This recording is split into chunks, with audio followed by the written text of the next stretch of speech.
Así es, señor alcalde, y 7 horas con 35 minutos conversando con el alcalde de Guayaquil, Jaime Nebot.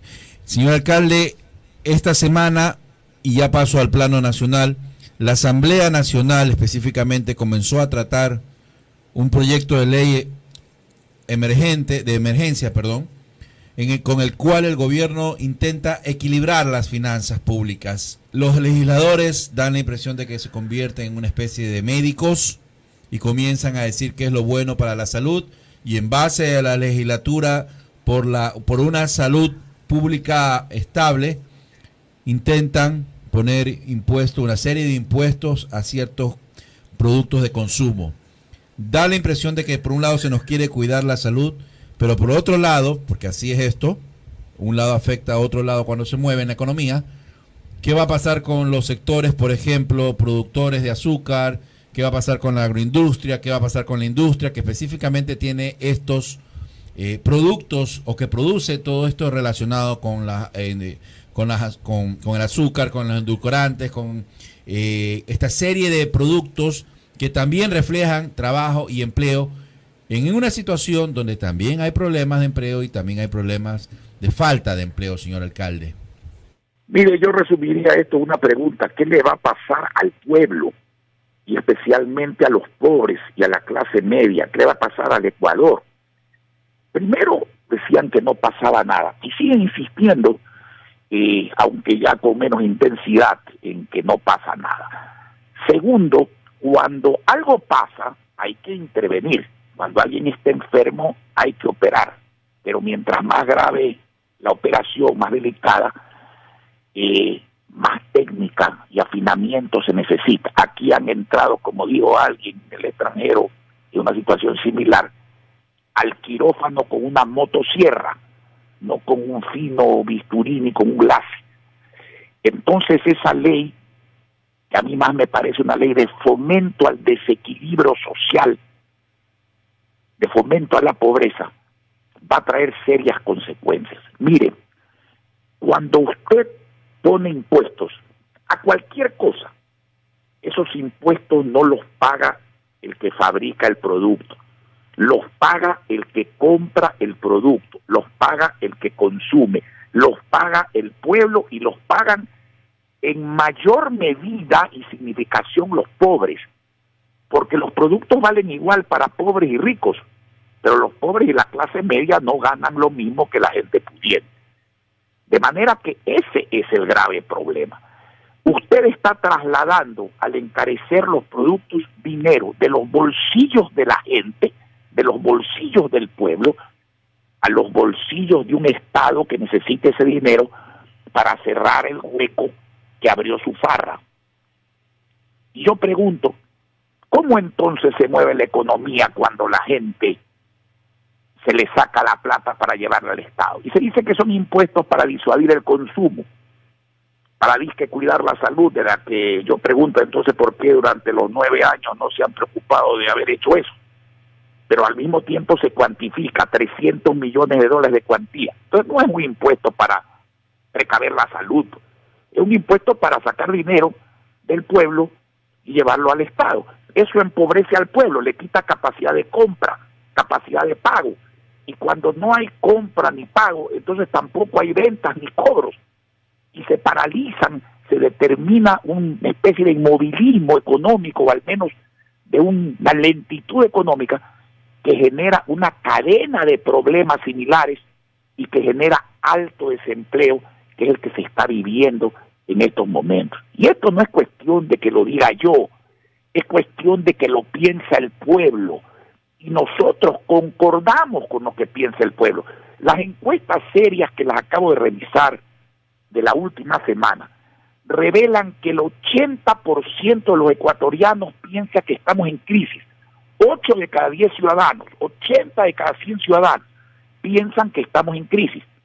Y 55 de cada 100 ciudadanos creen que esa crisis está usada por el mal manejo económico del gobierno, no simplemente por la baja del precio del petróleo, sino por la mala administración económica y por la falta de previsión. Y lo más grave de todo esto va aumentando la desconfianza, aumentando la inseguridad jurídica, y por eso en vez de fomentar el equilibrio, fomenta el desequilibrio y la pobreza, porque cuando no hay seguridad jurídica y cuando no hay confianza, nadie invierte, todo se paraliza, no hay crédito como en efecto hoy no hay liquidez como en efecto hoy no hay, no entran dólares suficientes, salen más de lo que deberían de salir, y eso genera falta de ventas otra vez, falta de cobros, falta de compras, falta de pagos, desempleo. Y eso es lo más grave, desempleo. Y con el desempleo, latigazo a los pobres y muy especialmente decepción a los jóvenes, porque los jóvenes ven con estupor y con preocupación como sus padres y abuelos pierden los empleos, y entonces, ¿qué queda para ellos? ¿Qué posibilidad real en una situación de estas, donde el Fondo Monetario Internacional indica que la economía ecuatoriana va a decrecer 4,5% en este año? Solamente nos gana Venezuela con 8 y pico por ciento de crecimiento económico. Alcalde, muy buenos días, pero el modelo económico que se aplica en el país actualmente habla del incremento de impuestos y de un endeudamiento también que se va acrecentando día tras día y que algunos analistas prevén que podría rebasar el 40%, lo permitido en la Constitución del Producto Interno Bruto. Ahora, toda esta situación de crisis está generando deudas, por ejemplo, con el Instituto de Seguridad Social de las Fuerzas Armadas, ahora genera deudas también con los municipios, con las prefecturas. En algunos puntos del país ya se están reuniendo, algunos sectores prevén un paro. Guayaquil también está siendo perjudicado en este sentido con esta deuda del Estado, con sus rentas con las que le pertenecen al pueblo. Bueno, pretenden perjudicar a todos los gobiernos autónomos descentralizados y le voy a explicar cómo lo quieren hacer. Pero para eso, varias premisas breves.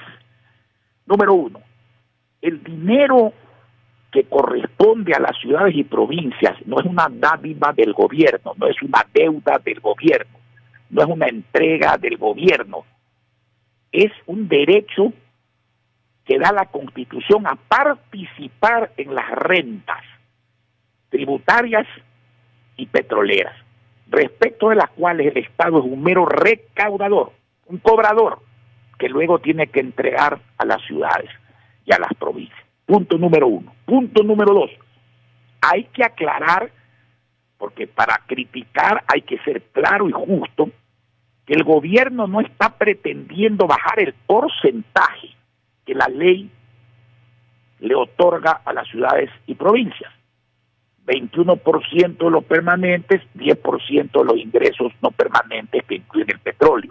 No, el gobierno lo que está diciendo es, si nosotros recaudamos X suma, sobre esa suma se aplican esos porcentajes. Si recaudamos menos, sobre esa suma se aplican los porcentajes. Si recaudamos más, sobre esa suma se aplican los porcentajes. Suena razonable. La pregunta que habría que hacer es, cuando recaudaron más impuestos que lo que estaba en el presupuesto y cuando recaudaron más por petróleo, ahí sí no se les ocurrió esta idea. Pero en fin, yo no puedo decir que esa premisa es injusta. Lo que sí digo es, eso no lo pueden hacer con vigencia para el año 2016. Tendría que hacerse una ley para el año 2017 en adelante. ¿Y por qué no lo pueden hacer? ¿Dónde está la injusticia? No solamente que la ley no puede ser retroactiva. Cuando se hace una ley retroactiva, el mensaje que se manda es terrible. Más inseguridad, más desconfianza, de manera que más caro les va a salir el remedio que la enfermedad. Peor va a ser el remedio que la enfermedad. Segundo, en materia tributaria, obviamente, cuando existe una ley que no debe ser retroactiva, rige desde el 1 de enero del año que viene. Todo eso lo quieren violar con una serie de simulaciones. Entonces, viene la parte de fondo. ¿Por qué es injusto? No solo porque la ley prohíbe expresamente hacer eso, por eso es que quieren hacer una reforma, sino porque administrativamente, ¿cómo hacen los municipios y los prefectos y los presidentes de las juntas parroquiales rurales, que en base a un presupuesto que no se podía mover, ya contrataron servicios y contrataron obras, etcétera, etcétera, etcétera? No se puede hacer esto. Esto va a significar para algunos municipios casi la quiebra. Algunos no es que no solo van a poder detenerse, y van a tener que no hacer obras y que no dar servicios o darlos incompletos o en malas condiciones, sino que no van a poder ni pagar a los trabajadores. Y todo eso contribuye, relacionándolo con su pregunta anterior, a que exista menos movimiento económico, menos plata, menos capacidad de comprar y pagar, menos capacidad de vender y de cobrar. Encadena una cadena de miseria, una especie de dominó de miseria, ¿no es cierto? Y más desempleo. Entonces, las crisis no se curan, lo he repetido 1000 veces, y lo haré 1000 veces más si es necesario, enfermando a los sanos, sino curando a los enfermos. Si el gobierno se autoenfermó, no solo por el asunto petrolero, sino por mala administración, no previsiva, endeudamiento agresivo, inversiones excesivas, gastos excesivos, el gobierno debía haber hecho lo contrario, apuntalar al sector privado, apuntalar a los municipios y a las prefecturas de las juntas parroquiales, que no estaban enfermas, para que precisamente de esa actuación y de ese desenvolvimiento normal, la crisis no se agrave, sino que más bien se ayude al gobierno a salir de la crisis. Estas medidas enferman a todo el mundo, enferman a la empresa privada, enferman a los gobiernos autónomos descentralizados, y lo que van a generar es más pobreza, más iliquidez, más desempleo, más paralización y, ojo, menos recaudación, porque cuando la economía se para, se gana menos o se pierde, se vende menos. ¿Eso qué es lo que va a suceder? Va a haber menos ICE, menos IVA y menos impuestos a la renta para el gobierno.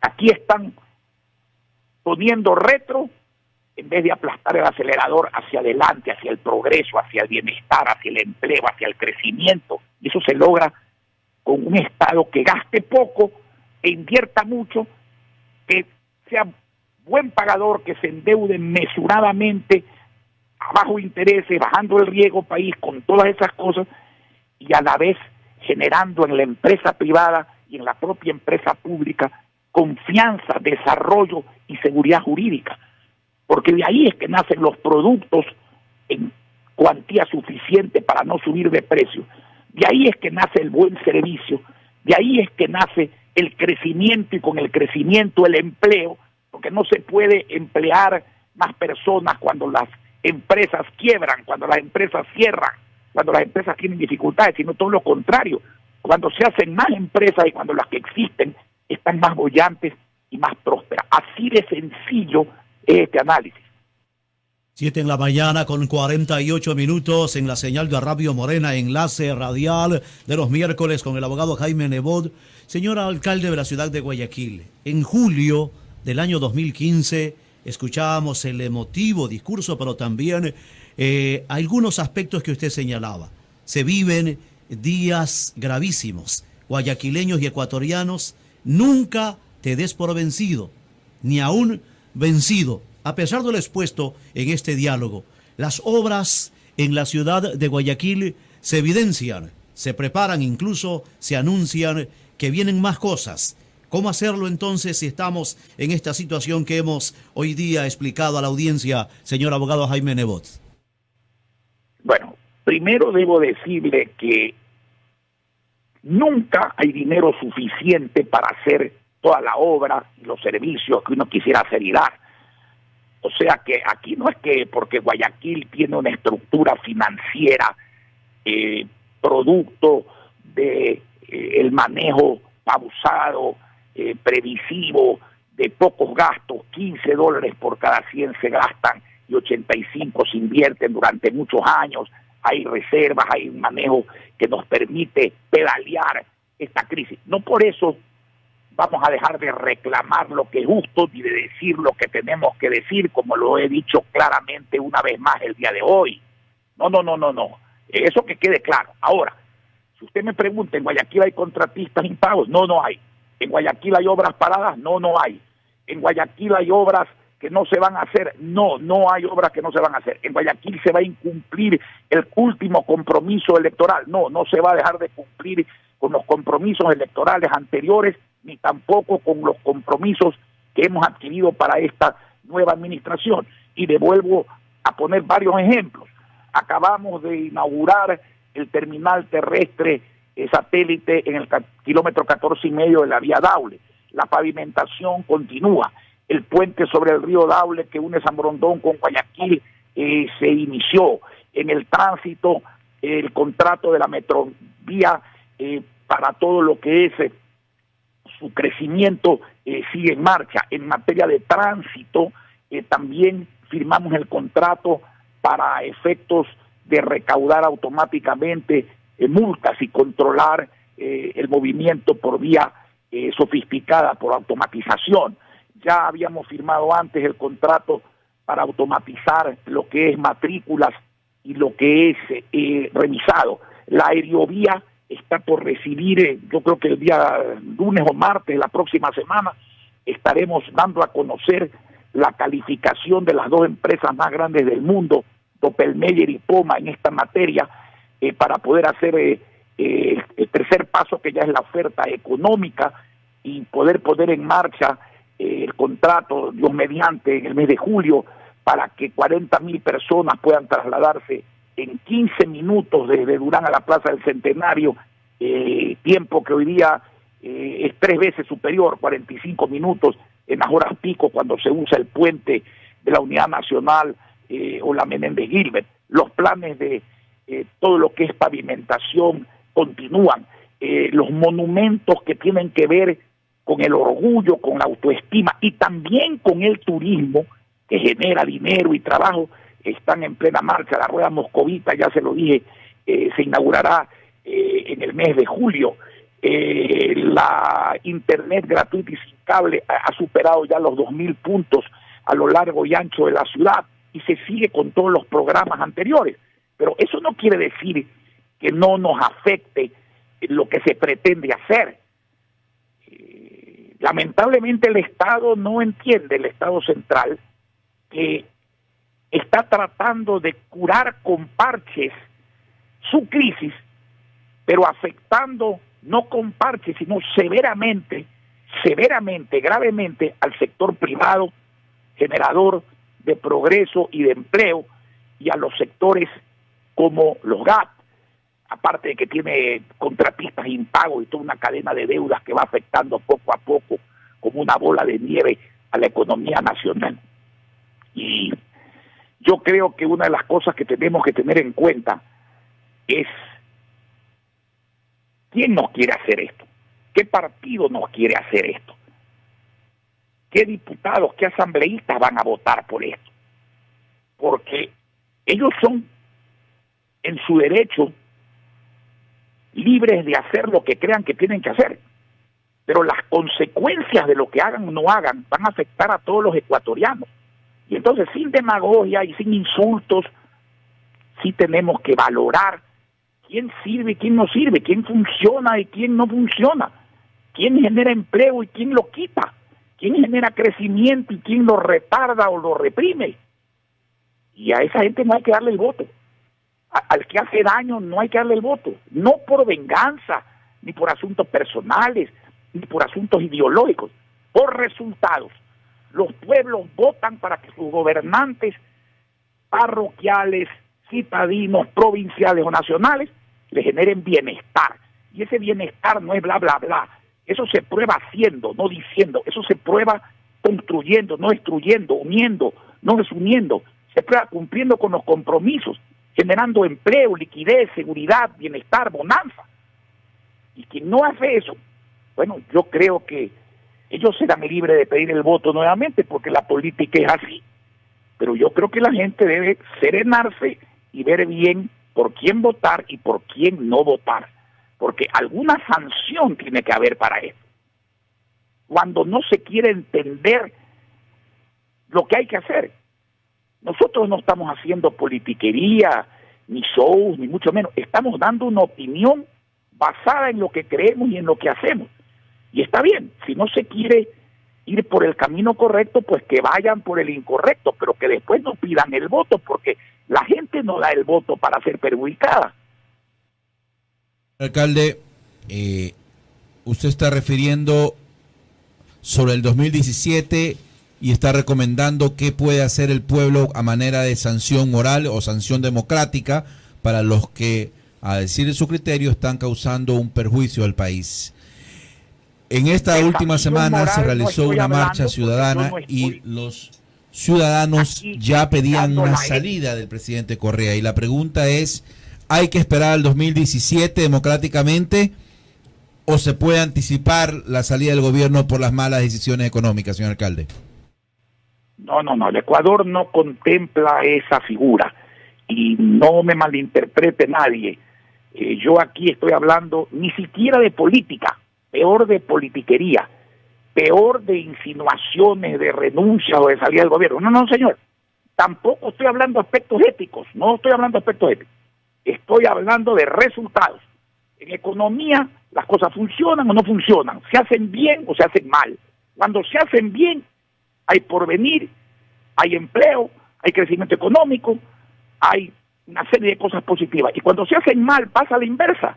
Pues simplemente cuando las cosas no van bien, pues uno quiere insistir en el voto. Bueno, uno es libre de insistir en el voto, pero el ciudadano es también libre de no darlo y debe meditar seriamente estas cosas, porque lo que estamos viviendo, y ojalá no sea peor lo que vamos a vivir, nos debe enseñar por lo menos esa lección. Señor alcalde, ¿usted cree que ha llegado el momento, como lo establecen, por ejemplo, en diferentes puntos del país, ha llegado un momento de que la gente salga a las calles, de que haya ya un pronunciamiento por parte del alcalde en torno a esta situación, ya reclamando y exigiendo las rentas que les corresponden a la ciudad? Yo lo que creo es que ha llegado el momento de despedirme porque se ha pasado la media hora. Ya en su momento se hará lo que se tenga que hacer, pero esto no es cuestión de buscar asuntos políticos, es cuestión de seguir insistiendo en las soluciones correctas, en que ojalá el gobierno y la asamblea no tomen las soluciones incorrectas y enderecemos esto para bien de todos.